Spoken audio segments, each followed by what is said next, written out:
નમસ્કાર વહાલા વિદ્યાર્થી મિત્રો. મિત્રો, આ યુટ્યુબ ચેનલની અંદર તમારું હાર્દિક સ્વાગત છે. તો મિત્રો, આપણે વિભાગ સી ની અંદર પ્રકરણ 5 નો પાર્ટ 1 જોઈ ગયા છે. તો આજે પ્રકરણ 5 ની અંદર પાર્ટ 2 જોવાના છે. બરાબર મિત્રો? તો જો આપણે છઠ્ઠો દાખલો કીધું છે કે એનમું પદ an બરાબર 3 વત્તા 2n હોય તો સંખ્યાઓની યાદીના પ્રથમ 24 પદોનો સરવાળો શોધો. બરાબર મિત્રો? અહીં તમને એનમું પદ આપેલું છે. તો આપણે લઈ લઈએ, પહેલા આપણે બધા પદ શોધવા પડશે, આપણે શ્રેણી બનાવવી પડશે. તો જો આપણે અહીંયા n બરાબર શું કરશું, આપણે ક્રમ વાઇઝ 1 2 3 આપણે લેતા જવાનું છે. બરાબર, એ રીતે લેતા જવાનું છે. હવે આપણે અહીંયા n છે એ 1, તો આપણે શું કરવાનું, હવે જ્યાં તમને n દેખાય છે તમે શું મૂકવાનો છે, 1 મૂકવાનો છે. 2 કૌંસમાં 1, 3 ના 3 2 એકુ 2, એટલે પ્રથમ પદ તમારે શું મળ્યું છે, 5 મળ્યું છે. એ રીતે આપણે બીજું પદ શોધીએ તો શું આવશે, 3 વત્તા 2, એની જગ્યાએ શું મૂકવાના, 2 મૂકવાના.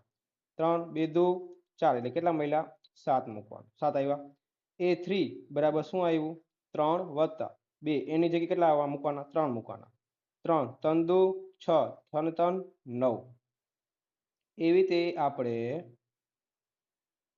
એ 24મું પદ શોધવાનું છે. બરાબર, હવે એ 24મું તો શું આવશે, 3 વત્તા 2, એની જગ્યાએ કેટલા મૂકવાના, 24 મૂકવાના. 3 24 દુ 48, એટલે શું આવશે, 51 આવશે. તો આમ આપણી શ્રેણી શું બની, તો શ્રેણી આપણી બને છે કે 5 7 9 ડોટ ડોટ ડોટ ડોટ, છેલ્લે શું આવશે, આપણું 51 આવ્યું. 51 આવ્યું. બરાબર મિત્રો?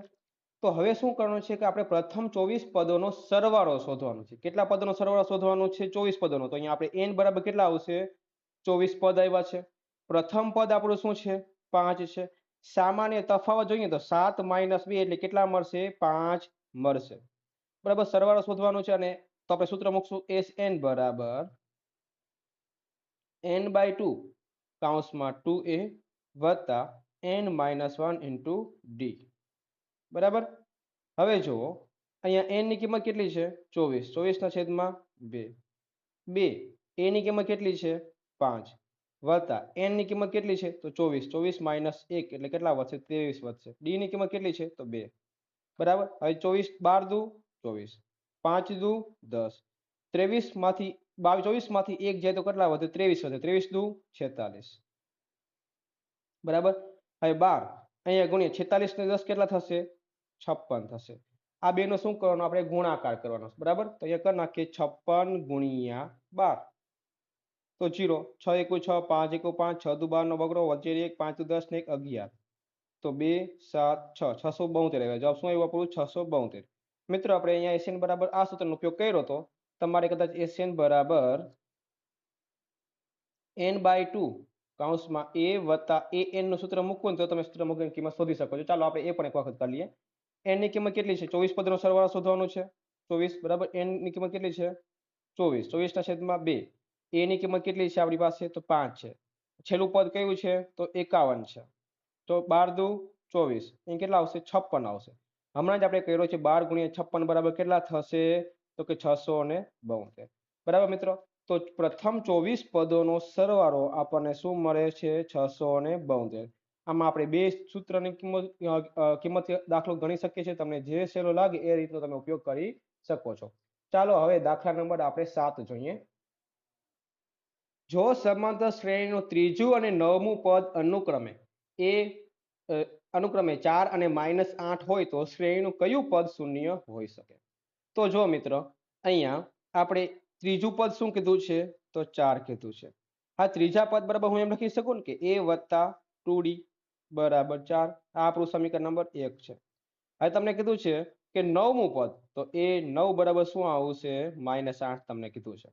તો એના બરાબર આપણે એમ લખી શકાય ને કે a વત્તા 8d બરાબર કેટલા આવશે, માઇનસ આવશે. સમીકરણ નંબર 2. હવે શું કરશું મિત્રો, આપણે સમીકરણ 1 માંથી બીજું બાદ કરી નાખશું. સમીકરણ 1 માંથી 2 બાદ કરતા,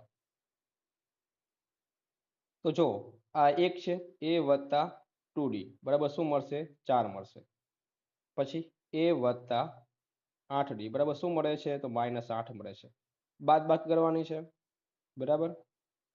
હવે જો -8d માંથી 2d જાય તો શું વધે, -6d બરાબર અહીંયા કેટલા વધશે કે +12 વધશે તો d ની કિંમત શું આવશે 12/-6 માઇનસ એટલા માટે આવ્યા કે -6 છે d હારે ગુણાકારમાં છે સામેની સાઈડે શું થઈ જાય ભાગાકારમાં આવી જાય તો d બરાબર આપણે શું મળશે -2 બરાબર મિત્રો હવે આ d ની કિંમત છે એ સમીકરણ આપણે 1 માં મૂકશું d ની કિંમત સમીકરણ 1 માં મૂકતા બરાબર હજી સમીકરણ 1 શું છે આપણું કે a વત્તા 2d છે d ની જગ્યાએ શું મૂકવાનું -2 મૂકવાનું બરાબર કેટલા છે 4 a વત્તે ઓછે ઓછા 2 દુ 4 બરાબર 4 આ -4 છે આ સાઈડ આવે કેવા થઈ જાય પ્લસ થઈ જાય તો અહીંયા આપણે a કેટલા મળ્યું છે 8 મળ્યું છે જો a બરાબર 8 મળ્યું છે d બરાબર કેટલા મળ્યા છે આપણી પાસે -2 છે આપણે એમ શોધવાનું છે કે શ્રેણીનું એવું કયું પદ છે 0 હોઈ શકે છે બરાબર તો એટલા માટે આપણે શું કરશું કે કયું પદ 0 હોઈ શકે એટલા માટે આપણે an બરાબર કેટલા લેશું શૂન્ય લેશું હવે આપણે n ની કિંમત શોધશું તો an બરાબર સૂત્ર શું છે a વત્તા n -1 ઇન્ટુ d આ તો આપણું 0 છે a ની કિંમત કેટલી મળી છે હમણાં જ આપણે મળી છે 8 n તો શોધવાનું છે d ની કિંમત કેટલી છે -2 છે સાદરૂપ આપીએ બરાબર તો જો 8 અહીંયા ઓછા 2n ઓછો ઓછે વત્તા હવે 8 ને 2 કેટલા થશે 10 થશે 10 - 2n અહીંયા 0 તો હાઈલું જ આવે છે ભેગે ભેગું બરાબર હવે -2n છે આ સાઈડ હવે કેવા થઈ જશે પ્લસ થઈ જશે આ 2 છે એના હારે ગુણાકારમાં સામેની સાઈડે શું થશે ભાગાકારમાં વહી જશે તો n બરાબર શું આવશે 2 × 5 અને 10 એટલે કે n બરાબર 5 એટલે પાંચમું પદ છે એ શૂન્ય હોઈ શકે છે તમારે નીચે એવું વિધાન લખવાનું કે આમ શ્રેણીનું પાંચમું પદ શૂન્ય થાય હું એક લખી નાખું છું આમ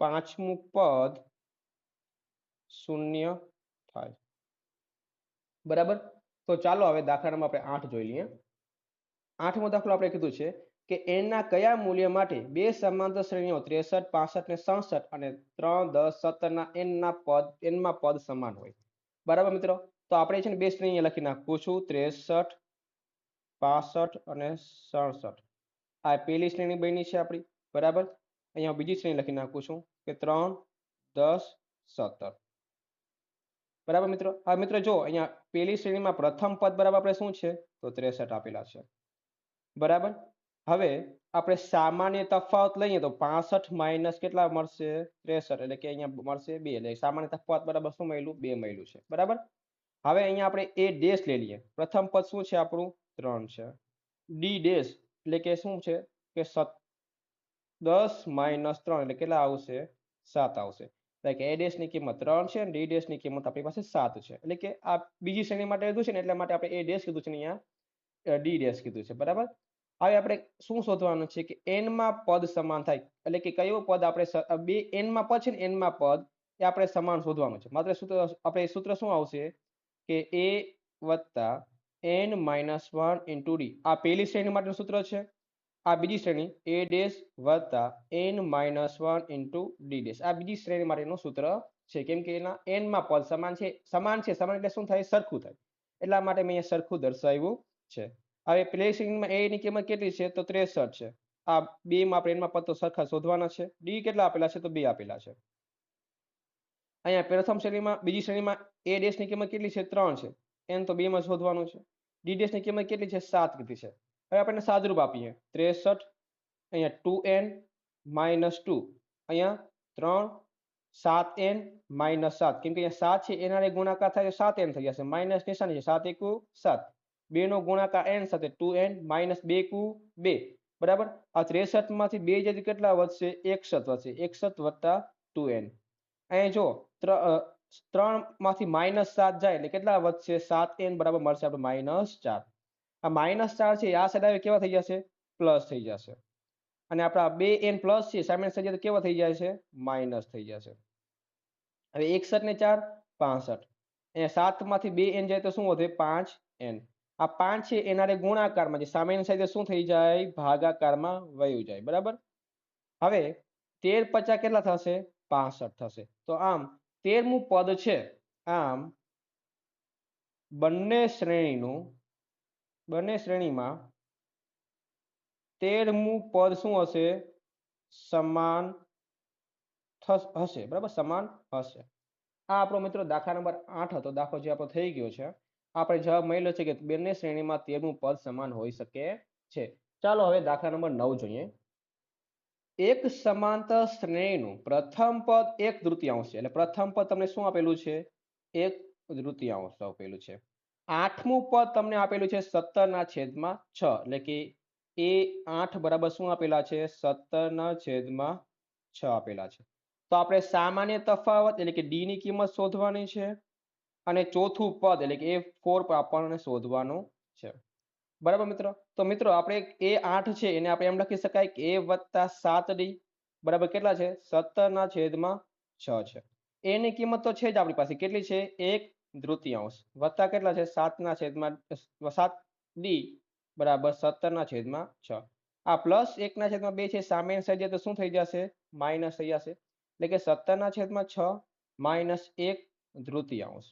હવે આનો આપણે સાદુરૂપ આપીએ. 7D બરાબર જો 17 દુ 34, 6 એકુ 6 એટલે માઇનસ થશે 34 માઇનસ 6, 6 દુ આ બેનો ગુણાકાર કરવાનો 12 બરાબર. 7D બરાબર શું આવશે? કે 28/12. હવે આનો પર છેદ ઉડાવીએ. જો 7 છે ડી હારે ગુણાકારમાં સામે થઈ જાય શું થઈ જશે? ભાગાકારમાં જશે. એટલે કે 28/12 ગુણ્યા 7. તો એ 7 ચોક 28 આવી ગયું. હવે 4 તેરી 12 એટલે કે ડી ની કિંમત આપણને કેટલી મળી? 1/3 મળી. બરાબર. ડી ની કિંમત મળી ગઈ. આપણે શું શોધવાનું છે? ચોથું પદ શોધવાનું છે. તો A4 બરાબર આપણે શું લખી શકાય? કે A + 3D લખી શકાય છે. A ની કિંમત કેટલી છે? 1/3 વત્તા 3 ડી ની કિંમત કેટલી છે? 1/3. તો જો આ 3 3 ઉડી ગયા. વધ્યું શું? 1/3 વત્તા 1. તો જો 2 એકુ 2, 2 ને 1 તો 3. તો 3/3. A4 ની કિંમત કેટલી મળશે આપણે? 3/2 જે આપણો જવાબ છે. બરાબર. તો ચાલો આપણે દાખલા નંબર 10 જોઈ લઈએ. સમાંતર શ્રેણીમાં 24, 21, 18 ... ના કેટલા પદોનો સરવાળો 78 થાય? તો મિત્રો આપણે આ શ્રેણી આપેલી છે 24, 21, 18. અહીંયા તમારું પ્રથમ પદ જોઈએ તો શું આપેલું છે? 24 આપેલું છે. સામાન્ય તફાવત જોઈએ તો 21 - 24 એટલે બીજું પદ માઇનસ પ્રથમ પદ એટલે શું આવશે? -3 મળે છે. અને તમને સરવાળો કેટલો કીધું છે? તો કે 78 તમને આપેલો છે. બરાબર. તો મિત્રો આપણે સરવાળા શોધવાનું સૂત્ર છે એમાં કિંમત મૂકીએ કે SN બરાબર n/2 કૌંસમાં 2a વત્તા n-1 * d. SN કેટલા આપેલા છે? આપણી પાસે 78 આપેલા છે. n તો આપણને ખબર નથી, n તો શોધવાનું છે એટલે શું આવશે? n/2. આ 2 એની જગ્યાએ શું મૂકવાનું છે? આપણે 24 મૂકવાના છે વત્તા n તો શોધવાનું છે n-1. d ની કિંમત કેટલી આપેલી છે? -3 આપેલી છે. બરાબર. જો મિત્રો આ 2 છે 2 એ n હારે ભાગાકારમાં છે. સામે થઈ શું થશે? ગુણાકારમાં વહી જશે. અહીંયા n 24 દુ 48. હવે અહીંયા સાદુરૂપ આપી દઉં છું તો -3n માઇનસ માઇનસ +3 મળશે. બરાબર. હવે 78 દૂર કરશું તો આપણે કેટલા મળશે? 156. બરાબર. અહીંયા શું હશે? જો અહીંયા n છે 48 ને 3 તો 51 -3n. હવે n ને પણ આપણે કૌંસની અંદર ગુણાવી દઈએ તો શું મળશે? 156 બરાબર 51n -3n². આમ આખા પદ છે એને આપણે આ સાઈડ લઈ જાય કેવા થઈ જશે? માઇનસ થઈ જશે. માઇનસ છે પ્લસ થઈ જાય, પ્લસ એ શું થઈ જશે? માઇનસ થઈ જશે. એટલે શું વધશે? 3n² -51n વત્તા 156 બરાબર 0. તો જો મિત્રો આખા પદમાં છે ને આપણે 3 કોમન લઈ લેશું. શું લઈ લેશું? 3 કોમન. કેમ કે 3 બધી જગ્યાએથી કોમન નીકળે છે. બરાબર. તો જુઓ એ 3 કોમન લઈ લો તો વધશે શું? n². 17 * 51 બરાબર. અહીંયા કોમન શું નીકળશે? કે 52 તો 156 બરાબર 0. આ 3 છે ગુણાકારમાં સામે થઈ એટલે ભાગાકારમાં વહી જશે. એટલે કે 0/છેદમાં શું આવી જશે? 3 આવી જશે. બરાબર. એટલે કે આપણે જવાબ 0 જ મળવાનો છે. તો આપણે શ્રેણી શું મળી? n² - 17n વત્તા 52 બરાબર. આ ગુણાકારમાં સામે થઈ એટલે ભાગાકારમાં વહી જાય એટલે 0/3 બરાબર શું આવશે? 0 જ આવશે. બરાબર. હવે આનું આપણે શૂન્ય શોધવાના છે. બરાબર. તો 52 એકા 52. 52 ના એવા ભાગ પાડવાના છે કે જેનો સરવાળો -17 થવો જોઈએ. તો તમને ખબર છે કે n² 13 ચોક કેટલા થાય છે? 52 થાય છે. બરાબર. -4n -13n વત્તા 52 બરાબર 0. આ બેમાં કોમન શું તમને દેખાય છે? તો કે n દેખાય છે. વધ્યું શું? n-4 વધ્યું. અહીંયા કોમન તમને શું મળશે? -13. જો -13 કોમન કાઢીએ છીએ એટલે કે પછી શું વધશે? અહીંયા n વધશે. આ માઇનસ માઇનસ શું થશે? પ્લસ થશે. એટલે કે અહીંયા અંદર માઇનસ વહી જશે. એટલે કદાચ પાછું આપણે સાદુરૂપ આપશું તો પાછું શું મળી જશે? પ્લસ મળી જશે. એટલે અહીંયા શું આવશે? માઇનસ આવશે. એટલે કે અહીંયા -4 આવ્યું બરાબર 0. આ બેમાં તમને કોમન શું દેખાય છે? કે n-4 કોમન દેખાય છે. n-4 વધ્યું શું? તો n-13 બરાબર 0. હવે લઈ લઈશું. જો n-4 બરાબર 0 અથવા n-13 બરાબર 0. માઇનસ ઓલી બાજુ કેવા થઈ જાય? પ્લસ થઈ જાય છે. -13 ઓલી બાજુ કેવા થઈ જાય? પ્લસ થઈ જાય છે. બરાબર? આમ 4 અથવા 13 પદોનો સરવાળો 78 થાય. બરાબર? આપણે બે જવાબ મળ્યા છે. 4 હોઈ શકે એટલે કે 4 પદોનો સરવાળો 78 હોઈ શકે છે અથવા તો 13 પદોનો પણ સરવાળો હોઈ શકે છે. તો મિત્ર આપણે વિભાગ સી ની અંદર પ્રકરણ 5 ના પાર્ટ 2 પણ જોઈ લીધું છે. જો મિત્રો તમને વિડીયો ગમ્યો હોય તો પ્લીઝ વિડીયોને લાઈક શેર અને સબસ્ક્રાઇબ કરી લેજો. બરાબર? આમાં તમને ધોરણ 10 રિલેટેડ તો મળશે જ, સાથે સાથે તમને એવી ઘણી બધી બાબતોનું તમને જાણકારી આપવામાં આવશે. એવું ઘણું બધું કન્ટેન્ટ પણ મૂકવામાં આવશે જે તમારા માટે ખૂબ જ ઉપયોગી થશે. તો ચાલો હવે આપણે મળીએ નેક્સ્ટ વિડીયોમાં. તો જય હિન્દ, અસ્તુ.